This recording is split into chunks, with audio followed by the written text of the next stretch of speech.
Okay, so you all might be wondering, why didn't we do this? So we didn't do that because if we had taken x equal to 0, you would get 6y equals to 12, y equals to 2, which is the same, 0 and 2. I purposely took different values so that we get different sets of values over here, because here you will see, if I were to plot it on a graph paper, if I were to plot this on a graph paper,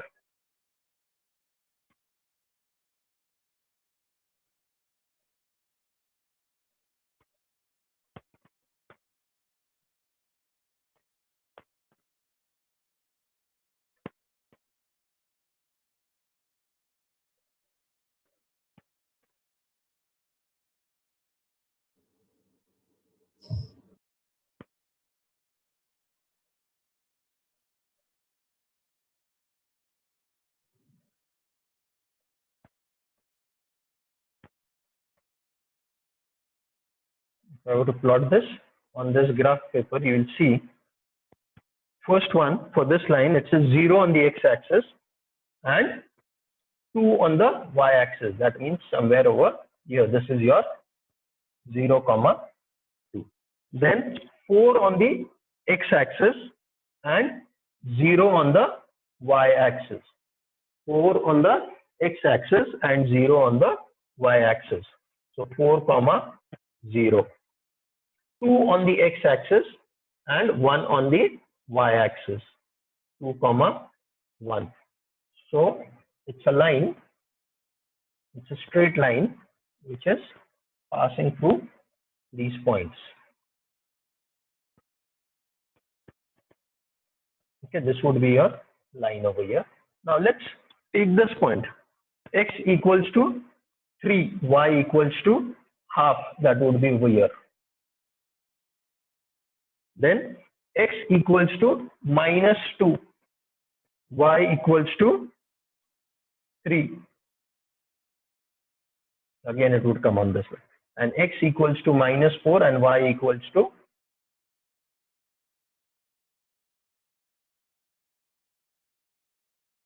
-4 and -4. So you'll see that the other 3 points are also on the same line. The other 3 points are also on the same line. Okay, so if we had this equations, x plus 2y equals to 4 and 3x plus 6y equals to 12, if I were to solve them graphically, I would get the same line. That's an extension of that line. These were the first 3 lines, the points 1, 2 and 3, and the other 3 are also coming on the same line. That means the lines are overlapping or coincident. Now, why does this happen? Or how can I identify this without drawing the graph or without doing this thing? There is a very simple technique or very simple method that is there, which is not there in your syllabus this year, I'll just give it to you. Please understand. If you want, you can write it down. Rather, you should write it down somewhere so that it is easier for you. Now, what is that? Are you all copying this? Anyone want? In fact, all of you, please take this down. Then I'll show it to you. What is the other method? Take this down fast. I'll just give you 1 minute.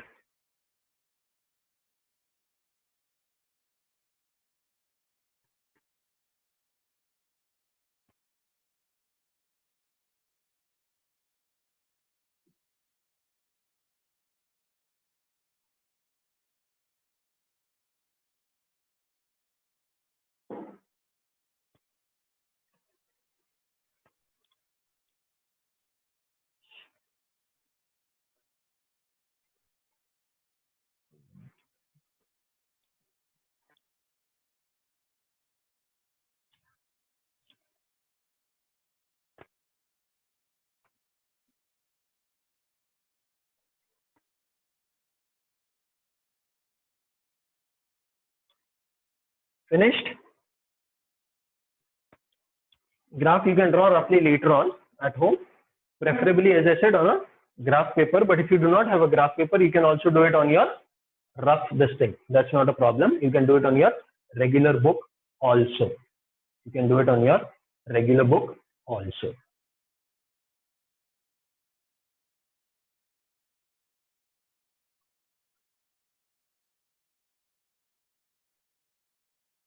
Okay.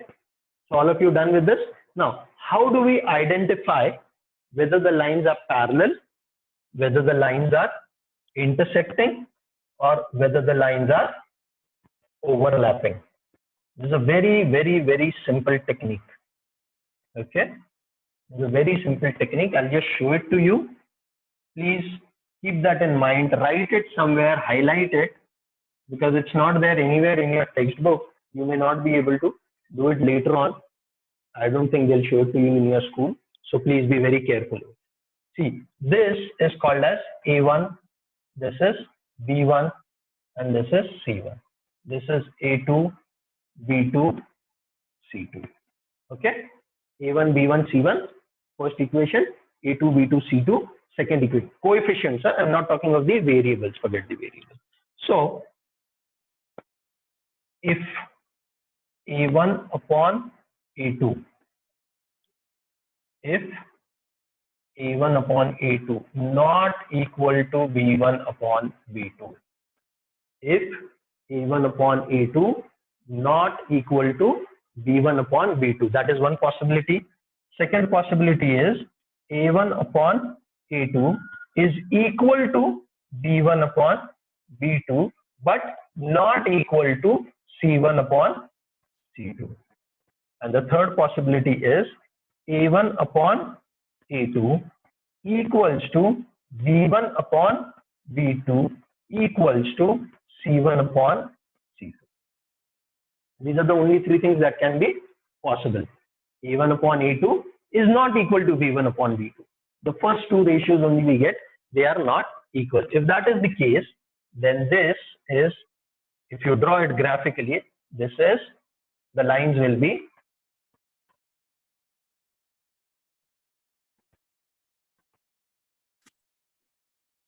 intersecting lines.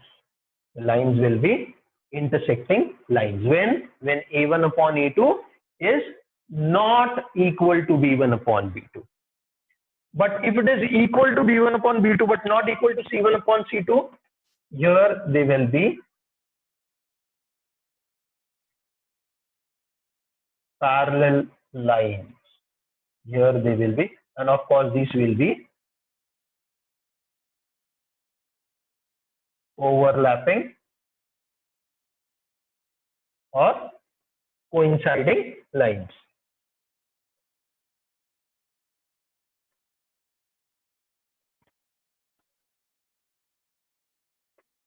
These will be overlapping or coinciding lines. Check over here. A1 upon A2, 1 upon 3. B1 upon B2, 2 upon 6. When I reduce it becomes, see, this was 1 upon 3, A1 upon A2. B1 upon B2 is 2 upon 6, which when I reduce it becomes 1 upon 3. And C1 upon C2 was 4 upon 12, which is also 1 upon 3. So if all the three ratios, A1 upon A2 equals to B1 upon B2 equals to, then they are called as coinciding or overlapping lines. If A1 upon A2 is not equal, now from this, what we also get to know, why this is helpful, not important but helpful, is when you're trying to solve it, you can understand what type of a graph you're going to get if you know this. So you get to know whether you have made a mistake or not, just by knowing this. Supposing you get A1 upon A2 is not equal to B1 upon B2, लेकिन आपके graph में वो parallel lines आ रहे हैं, that means you're making mistake somewhere, or you're getting overlapping, that means you're making a mistake. So within a short this thing आप check कर सकते हैं. दूसरा इसमें एक चीज और पता चलती है, और we get to know one more thing over here is, in this case when we are solving, okay, in this case there will be a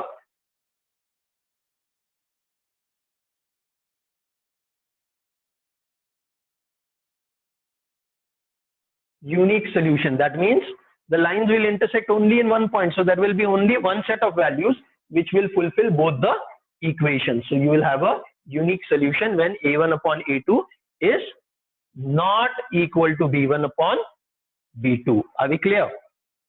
And supposing here, what will be there? There will be no solution because the lines will never intersect. Point which is on first line will never be there on the second line, and the point which is there on the second line will never be there on the first line. So here there will be no solution, and here you will have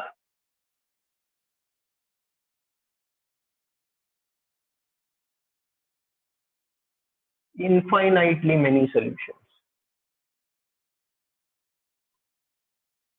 Why? Because every point on line 1 is a point on line 2. Every point on line 1 is a point on line 2. So here you will have infinitely many solutions. You can take this down in a tabular form if you want, which will help you all understand things better. Okay. So just looking at the coefficients, you can identify whether the lines are parallel lines, whether the lines are intersecting lines, or whether they are overlapping. And this you can do it in your rough work, and will not take you more than a minute. So before you go for your graph paper, or before you try and find solutions and you get confused, hai, nahi hai, kaisa hai, do this. This will save you time faster. पहले सिर्फ यही check करो, अगर ये दोनों equal नहीं है तो यहीं पे कहानी खत्म, इंटरसेक्टिंग. अगर इक्वल है तो फिर चेक करो C1 upon C2 के साथ इक्वल है या नहीं है. Then it will tell you whether it is parallel or overlapping. Are we clear with this? Because if you are clear with this, then we are going to look at another method of solving this. Last year you had learned elimination, substitution. This year so far we have seen graphical how to solve it. Next I am going to show you another method called as Cramer's rule or determinant method. Okay, I'm going to show you Cramer's rule and determinant method. Yes, Madhya, what's your question?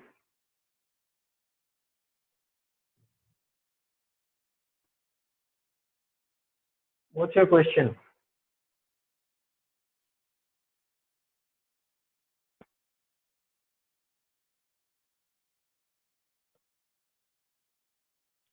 Tabular form means when you make a table like this. This is called tabular. ये table हो गया. Tabular को table इसको बोलेंगे. This is like a table. That's why it is called as tabular. Okay. We write it in the form of a table.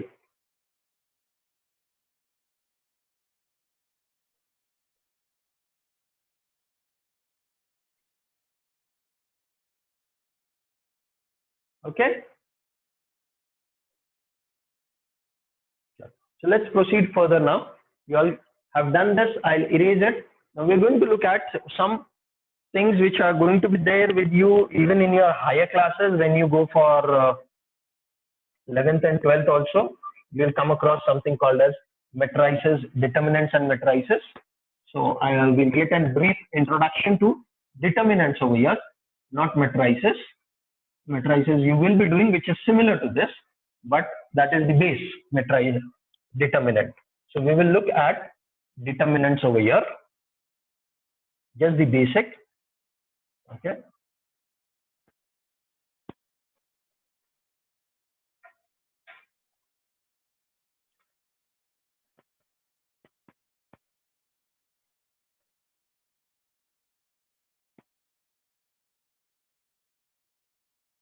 This is called as a determinant. When there are two ABCD and two straight lines, that is, this is called as a determinant, where A and B are the rows. AB is one row, CD is another row, AC is one column, BD is another column. If I go downwards, this is column 1, this is, if I go this way, this is row 1 and this is row 2. Are we clear? Okay. And these vertical lines, they make it a determinant.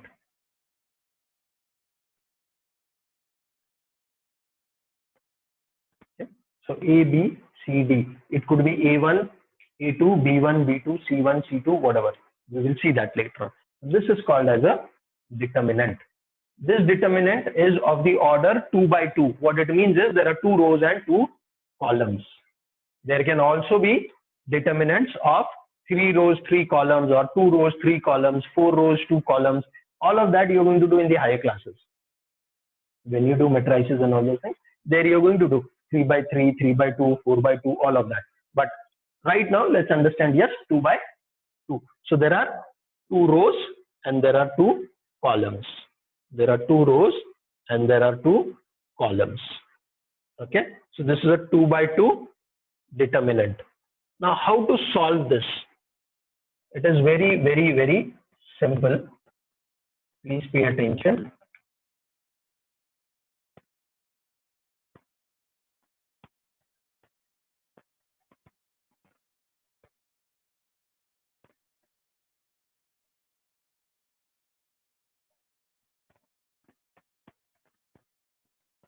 We go diagonally. So diagonally. So you have A into D minus this side. Whatever is left, B